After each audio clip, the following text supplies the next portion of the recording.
I'm so glad that the cozy game genre has really taken off these last few years. The kinds of games where you can water your plants, do some farming, talk to villagers, and live a quiet, peaceful life. It gives me that burst of serotonin and a sense of accomplishment.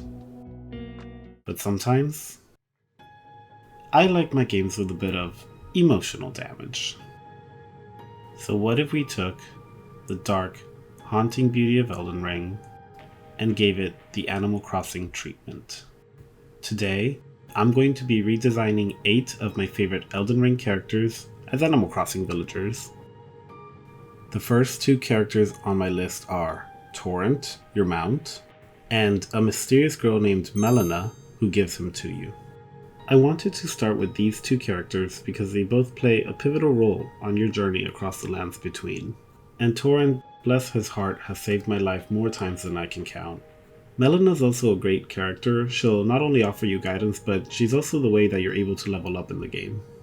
I really like these character designs together. I find that they play off of each other really well, but even though she gives him to you, I don't actually recall ever seeing Torrent and Melina together in-game. In Animal Crossing, different villager types or species have different proportions. For some reason I started making these 2 the same height, and then I realized that a horse villager is usually taller than a human villager, and I'm glad that I fixed that because Melina just looks so much cuter, a little bit shorter than Torrent. I really wanted to capture the look and feel of the characters without having to dive into all of the Elden Ring detail. All in all, I think these turned out super cute. I'm really happy with them.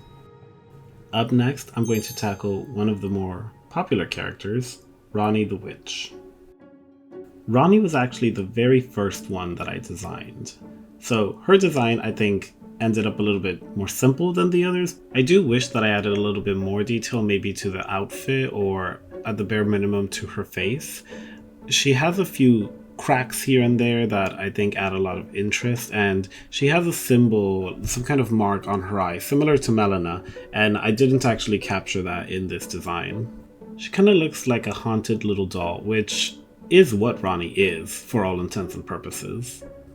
Ranni's personality is rather cold and calculating at first, but as you progress in her questline, she definitely becomes a lot more tender towards the player character.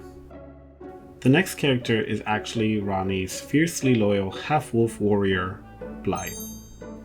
Blaidd is another absolutely tragic character in Elden Ring, and one of the most beloved characters in the entire game. Design-wise, I was feeling a little bit more confident at this point, so I wanted to go into Blaidd with a little bit more detail, trying to match his outfit in-game. I do think this was a fun little exercise for me because I don't even know what to call it, his cape shawl thing was pretty tricky for me to figure out. It melts between fabric and fur in a very strange and tricky way. Speaking of tricky, the next character on our list is the missing piece of this trio. His name is War Counselor Iji. Iji is calm, wise, and incredibly kind. I honestly think that this character is pretty overlooked. I've never seen anyone really talk about him despite being a key figure in Ranni's questline. For my design, I really wanted to simplify him as best as I could. In actuality, he is a troll, but something about the troll designs in Elden Ring look undead to me. Because of this, and the fact that he doesn't really wear any clothes, I ended up giving him this cute little skeleton bone shirt, and I think it works really well for him. That being said, here we are. These are the final designs for all 3. I think they turned out so cute, and honestly, I'm really proud of them. They were the first ones I drew, and they're the reason this whole series even started. Up next, we have the twins Malenia, Blaidd of Miquella, Goddess of Rot, and Miquella the Kind. Elden Ring really loves giving its characters titles, sometimes multiple titles. So for these 2, I knew that I wanted to do something different. You'll notice that up until now, I kept the other 2 human characters as regular human villagers, and I really wanted to challenge myself for this one to turn these into animal villagers. I think it's more of a challenge, and I really love seeing other artists do this type of thing. I knew from the start that I wanted to make these two hedgehogs. Not just because they're twins, but also because the way that hair is rendered in Elden Ring is very bizarre to me.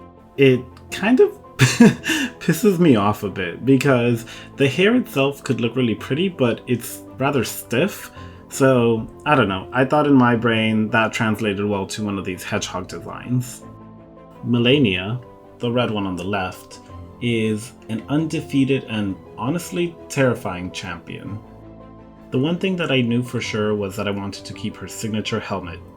That and I just thought it would look really funny on a hedgehog. And then for Miquella, so Miquella's the golden one on the right, that little twink is one of the most mysterious figures in all of Elden Ring. I'm super happy with how these two turned out. I think they both look super cute, and honestly, I would kill to have Malenia's helmet in Animal Crossing. And now, the moment you've all been waiting for. A round of applause for the most beautiful man in the lands between. Boc! This is one of my favorite characters in all of Elden Ring. And if you don't know his story, let me tell you why. When you first meet Boc, he starts out really shy and quite timid, soft-spoken. Oh, and badly beaten. In fact, you meet him after he gets kicked out of his own cave. But this little guy, all he wants is to be accepted. He calls himself unsightly and asks you if there's ways to become more beautiful just so that people could treat him better. He's the epitome of a cozy, insecure little guy just trying his best. Plus, look at his little hat. It's so cute. It breaks my heart, and honestly, I just want an island for him where he can just be himself and everyone can tell him that he's wonderful just the way he is. I think it's also very telling the kind of character that he is, just because he's a tailor or a seamster and he helps you become more beautiful. The one thing that he wants most, he helps other people achieve. Although I will say I never use his services, just because I prefer the original outfits. I actually struggled designing this one, but I'm pretty happy with how it turned out. I do hope that I was able to do him justice. And here they are. All 8 of my Elden Ring villagers reimagined for a cozy little island far from the lands between. This was such a fun project to do, and I'm super happy with how every single one of them turned out. Which one was your favorite? Let me know in the comments below, and let me know which other characters you want to see as Animal Crossing villagers. Maybe I'll do a part 2. Don't forget to like, subscribe, and I'll see you all next time. Bye!